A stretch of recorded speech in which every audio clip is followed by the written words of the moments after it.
دوسرا حادثہ جو رحلت رسول اللہ کے بعد رونما ہوا اور خصوصاً خاندان رسول اللہ کے اوپر جس کے اثرات پڑے، جسے عموماً مناسبت کے طور پر بھی ذکر کیا جاتا ہے و شان نزول خطبہ بیان کیا جاتا ہے، ایک زمین تھی جس کے اندر نخلستان تھا، کھجوروں کے درخت تھے۔ حضرت نے اپنی زندگی میں یہ حصہ زمین کا جو خیبر کی سرزمین کے قریب تھی، اس خطے کے قریب مدینہ سے کافی فاصلے پر فدق کے نام سے اسے بی بی کو سونپ دیا، ہبہ کر دیا، تملیک کر دیا، عطا کر دیا۔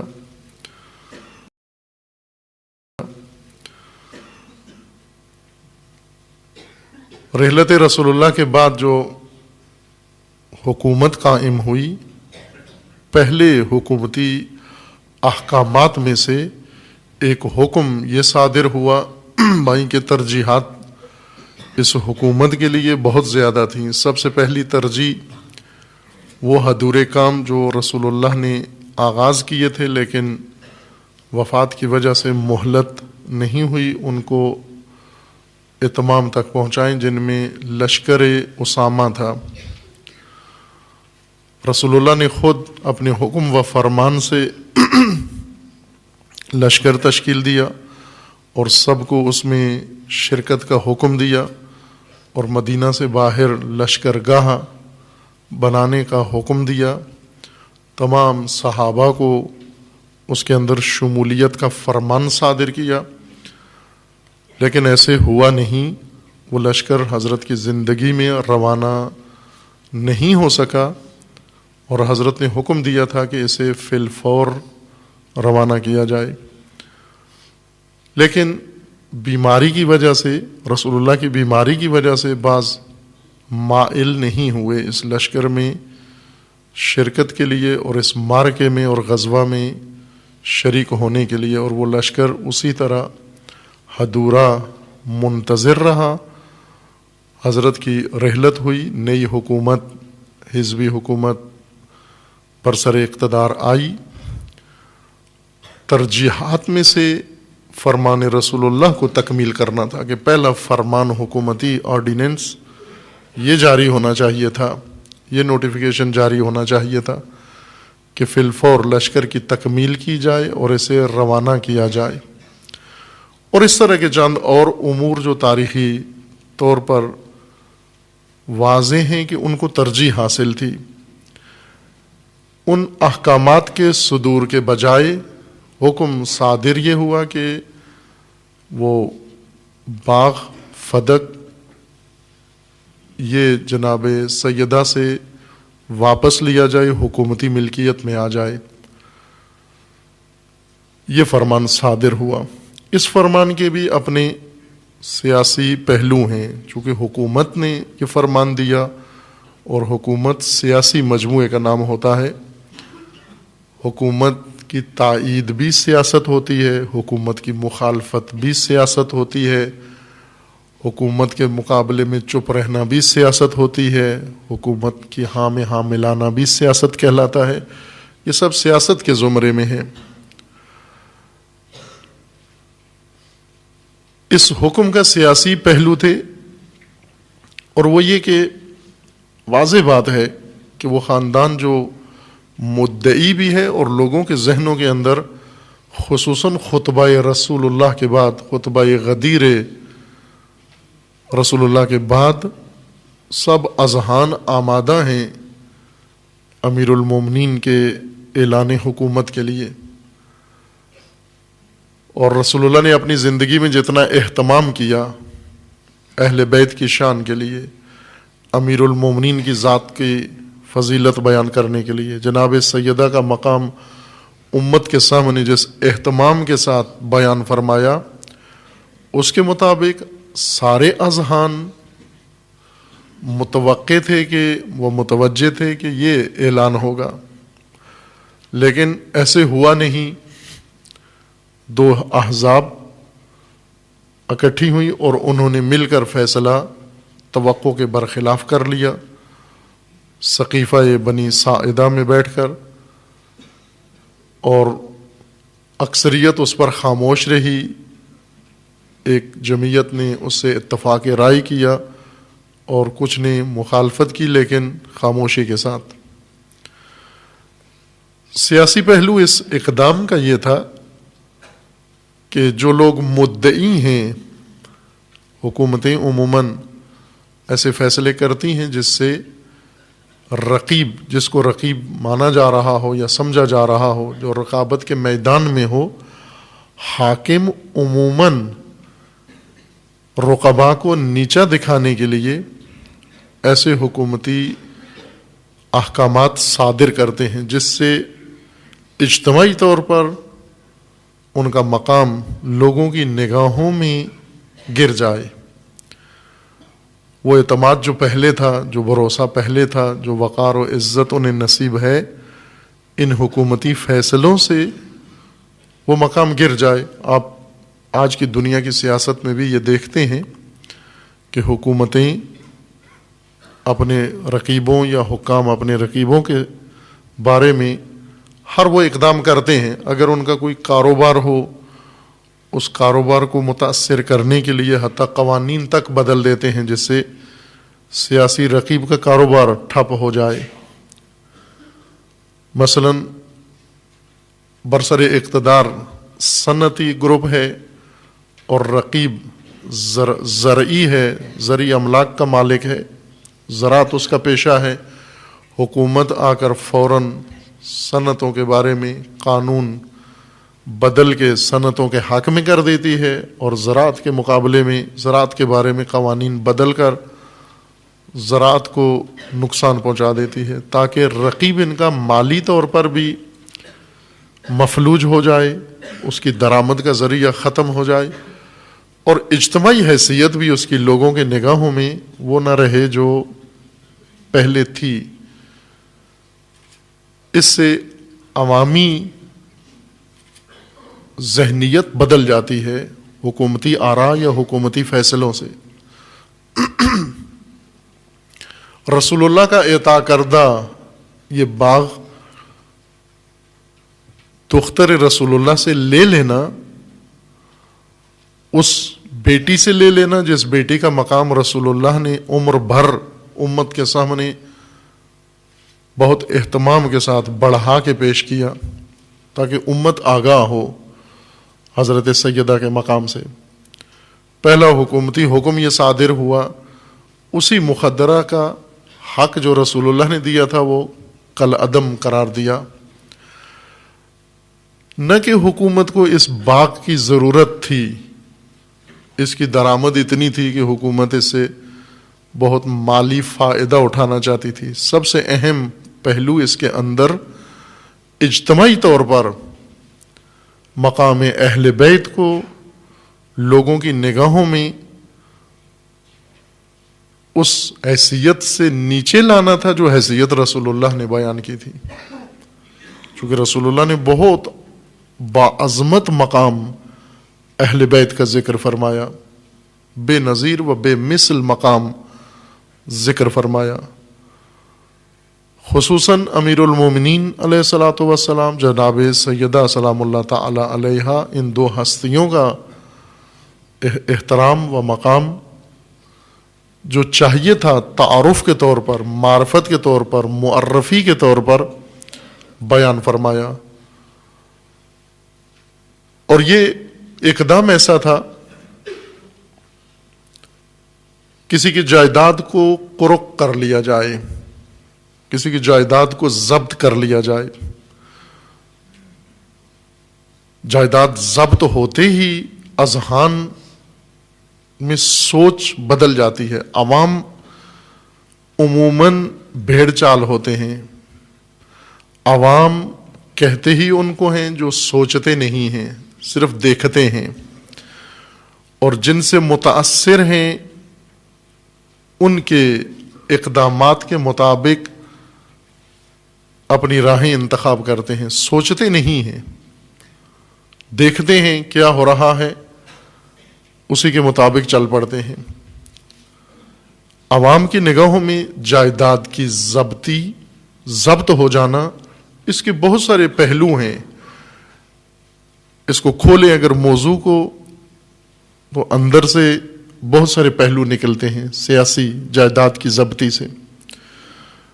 اس سے ایک پہلو یہ نکلتا ہے کہ یہ جائیداد ناحق تھی، گویا ان کے پاس حق نہیں بنتا تھا۔ یہ جائیداد قوم کی تھی، یہ جائیداد مملکت کی تھی، یہ جائیداد ریاست کی تھی، یہ بیت المال تھا، اور نعوذ باللہ ناحق ان کو دے دی گئی تھی، اس لیے واپس لی گئی ہے۔ جس طرح حکومتیں آتی ہیں، امیر المومنین نے بھی یہی کیا۔ جب امیر المومنین حکومت میں آئے، چونکہ بنو امیہ کے دور کے بعد، یا کہ یوں کہیں کہ بنو امیہ کے دور حکومت کے درمیان میں امیر المومنین کو حکومت کا موقع ملا۔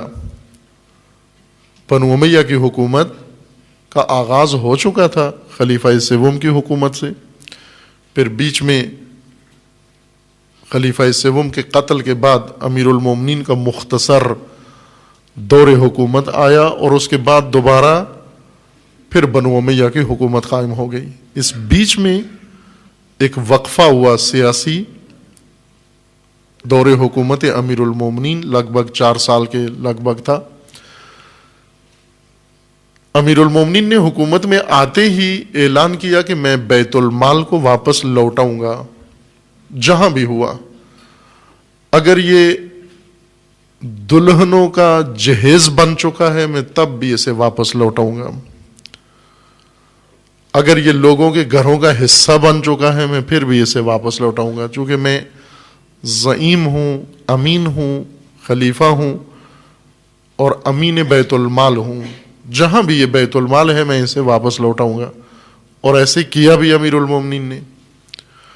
واپس لوٹانے کا مطلب یہ ہوتا ہے کہ ناحق تھا ان کے پاس، جنہوں نے لے لیا حق نہیں تھا ان کا، اس لیے واپس لیا جا رہا ہے ان سے۔ رسول اللہ صلی اللہ علیہ وآلہ وسلم نے اپنے دور حکومت میں اختیارات حکومتی کے ساتھ جو اللہ کی جانب سے رسول اللہ کو حاصل تھے، چونکہ رسول اللہ الہی حاکم تھے، عوامی حاکم نہیں تھے، الہی حاکم تھے، اللہ کے نمائندے تھے، عوامی نمائندے نہیں تھے۔ اللہ کے نمائندے کی حکومت تھی عباد اللہ پر، اللہ کے بندوں پر، اور رسول اللہ نے الہی اختیار سے، الہی فرمان سے، الہی حکم سے جو اقدام کیا، حکم الہی سے کیا۔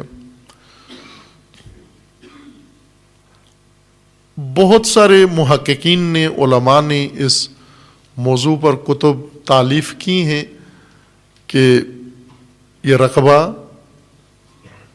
جو رسول اللہ نے عطا فرمایا جناب سیدہ کو کس باب سے تھا، کس عنوان کے تحت تھا؟ ہبہ تھا، تملیک تھا، عاریہ تھا، کس عنوان سے یہ رقبہ بی بی کے حوالے کیا، تاکہ ہم یہ دیکھیں کہ حکومت نے جو واپس لے لیا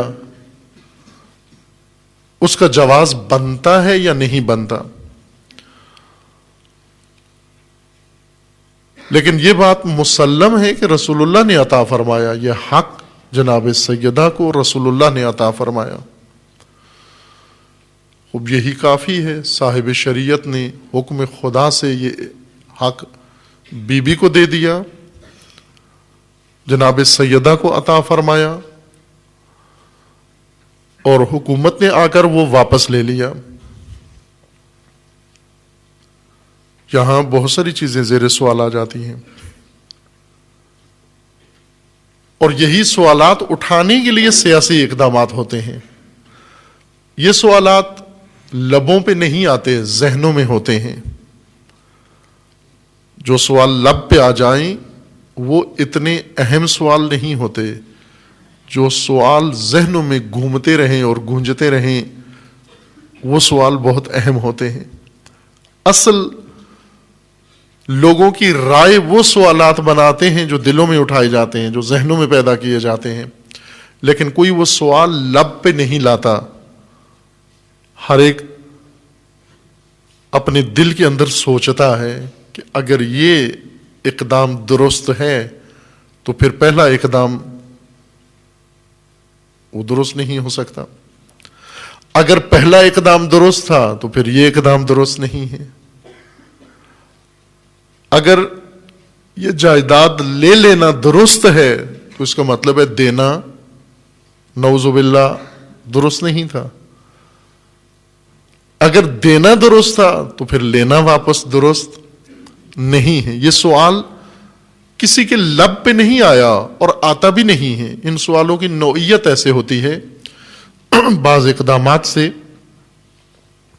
ذہنوں میں سوال آتے ہیں، کوئی حادثہ ہو جاتا ہے اور سب کے ذہنوں میں ایک سوال آتا ہے کہ اس حادثے کا تعلق فلاں گروہ سے ہے، فلاں شخصیت سے ہے، فلاں محکمے سے ہے، لیکن کوئی یہ سوال لب پہ نہیں لاتا.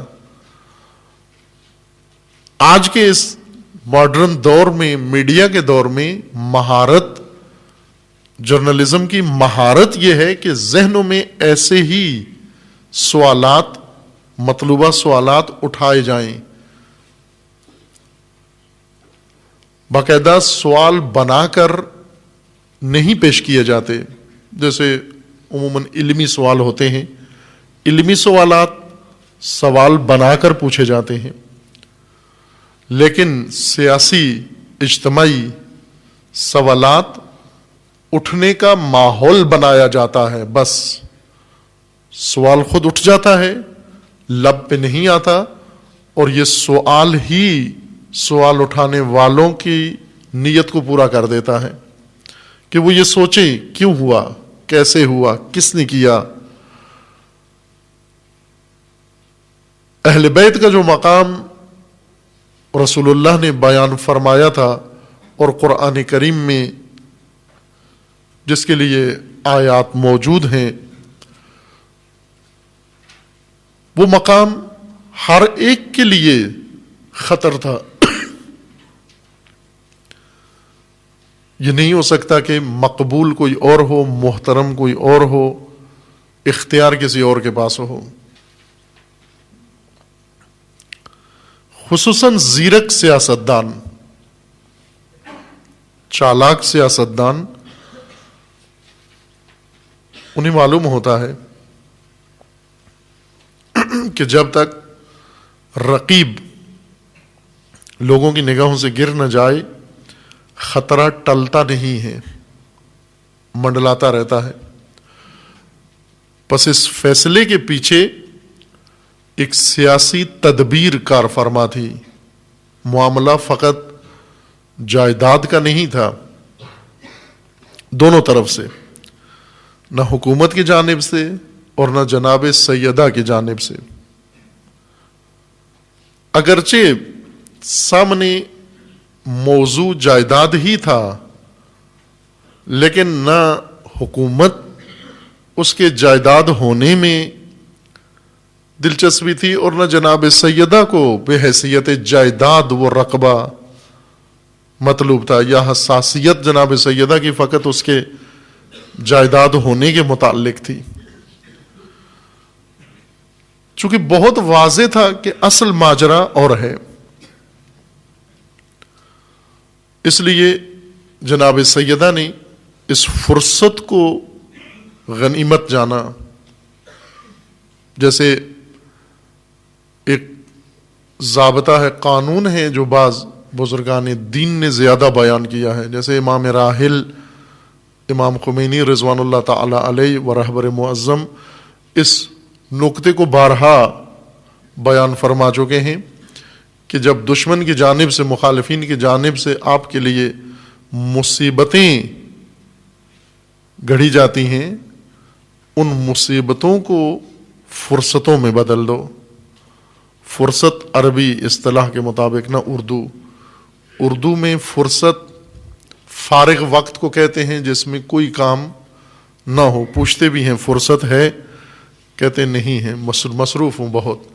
فرصت مصروفیت کے مقابلے میں استعمال کی جاتی ہے ضد کے طور پر. اگر آپ کسی کو بلائیں گے کہتے ہیں جی میرے پاس فرصت نہیں ہے, معذرت کے ساتھ میرے پاس فرصت نہیں ہے, یعنی میں فارغ نہیں ہوں, کام میں مصروف ہوں. یہ اردو فرصت ہے, عربی میں فرصت اس معنی میں نہیں ہے. عربی زبان میں فرصت موقع کو کہتے ہیں, ایسا موقع جہاں پر انسان, ایسا بہترین وقت اور موقع جہاں مقصد تک پہنچنے کے لیے سارے اسباب اور شرائط فراہم ہوں اور انسان اقدام کر کے اپنا مقصد فی الفور حاصل کر لیتا ہے. عربی زبان میں فرصت اس کو کہتے ہیں. روایات میں بھی ہے کہ فرصتوں کو غنیمت سمجھو. احمقوں کی ایک علامت یہ ذکر کی گئی ہے کہ اگر دیکھنا یہ چاہتے ہو کہ اہل حکمت کون ہے اور اہل حماقت کون ہے, جو فرصتیں ضائع کرتے ہیں وہ حماقت والے ہیں. احمق کی ایک صفت یہ ہے کہ فرصتیں ضائع کرتا ہے, یعنی مواقع, ایسے موقع جن میں مقصد حاصل ہونا بہت آسان ہے. فرصت کہتے ہیں جب زمین زرخیز ہو, زمین میں نمی موجود ہو, فصل کاشت کرنے کا موقع ہو, بیج بھی موجود ہو, ساری دنیا کاشت کر رہی ہو اور یہ شخص کسان صاحب زمین سویا ہوا ہو اور موقع ضائع کر دے. اس وقت جاگے جب فصل کاشت کرنے کا وقت گزر چکا ہے, اس نے فرصت گنوا دی, وقت ضائع کر دیا. فرصت شناسی پر ایک مفصل گفتگو ہے نہج البلاغہ کے حکمت علی کے عنوان سے, وہاں مراجعہ کیا جا سکتا ہے. بی بی نے فرصت جانی, مصیبت کو فرصت میں بدل دیا, مشکل کو فرصت میں بدل دیا, تدبیر کے مقابلے میں تدبیر استعمال کی, سیاست کے مقابلے میں سیاست ہوئی.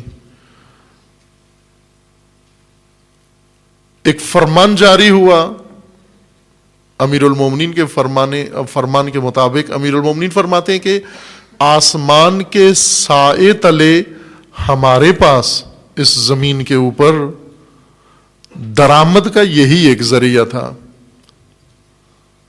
آسمان کے سائے تلے درآمد کا ایک ذریعہ تھا. یہ معافی ایدینا, ہمارے ہاتھ میں یہی ایک چیز تھی. اب میں اس کا ترجمہ درآمد کر رہا ہوں, یعنی ہمارے ہاتھ میں یہی ایک چیز, ٹکڑا زمین تھی بس. اس کے علاوہ اہل بیت کے پاس کوئی اور ملکیتی زمین اس وقت نہیں تھی.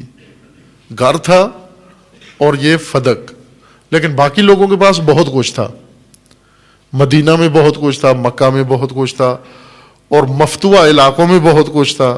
کچھ رسول اللہ نے انہیں دیا ہوا تھا, کچھ خود سے انہوں نے لے لیا. باہر کیف انصار کے پاس بہت کچھ تھا, انہوں نے مہاجرین کے ساتھ تقسیم کیا, اموال, جائیداد, مکانات, جو کچھ ان کے پاس تھا. امیر المومنین فرماتے ہیں کہ اس آسمان کے سائے تلے ہمارے ہاتھ میں یہی تھا جو حکومت نے لے لیا. امیر المومنین کو جب حکومت ملی, بیت المال سارا جس جس کے پاس تھا وہ لوٹا دیا, لیکن فدق نہیں لوٹایا. یہ آرڈیننس امیر المومنین نے جاری نہیں کیا. فدق دلچسپ موضوع ہے تاریخ کے اندر, ہر معصوم نے اس کو بیان کیا ہے, اور سب سے عالی مضمون کے ساتھ حضرت امام موسیٰ کاظم علیہ الصلاۃ والسلام نے بیان کیا فدق کو.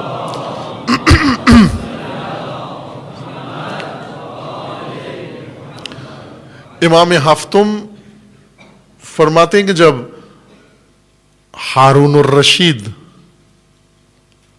اپنی سخاوت دکھا رہا تھا اور اس نے اعلان کیا کہ بنو امیہ نے جو کچھ لوٹا ہے, جس کا بھی امت کا مال, سامان, جائیداد, وہ آئے سرکاری دفاتر میں آ کر نام لکھوائے, ہم اس کی لوٹی ہوئی جائیداد, مال, دولت, پیسہ سب کچھ واپس کریں گے.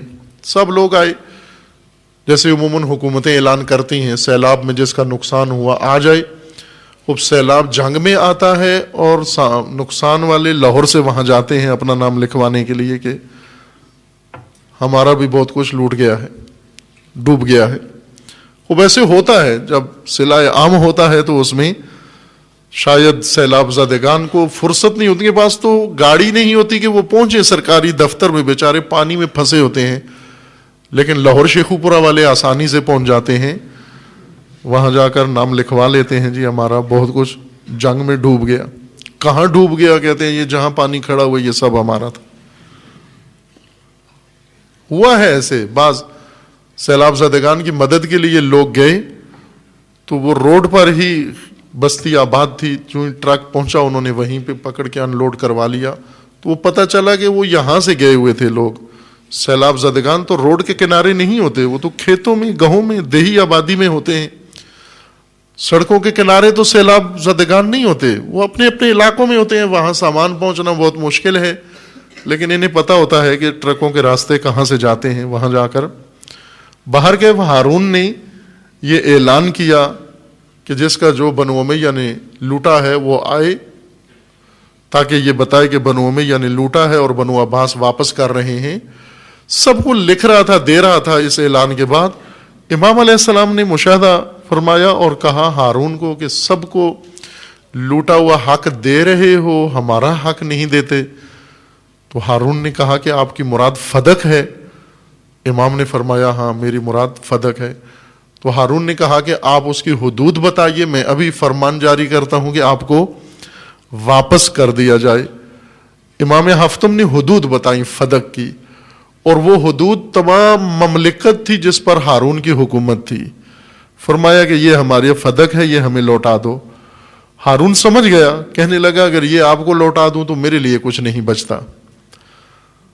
اب اس لیے کہا کہ یہ فدق اور فدق کا مدعی یہ اگر زندہ رہے، آزاد رہے، یہ تو پوری مملکت مجھ سے لے لے گا۔ امیر المومنین نے اپنے عہد خلافت میں فدق کے متعلق کوئی نوٹیفیکیشن جاری نہیں کیا۔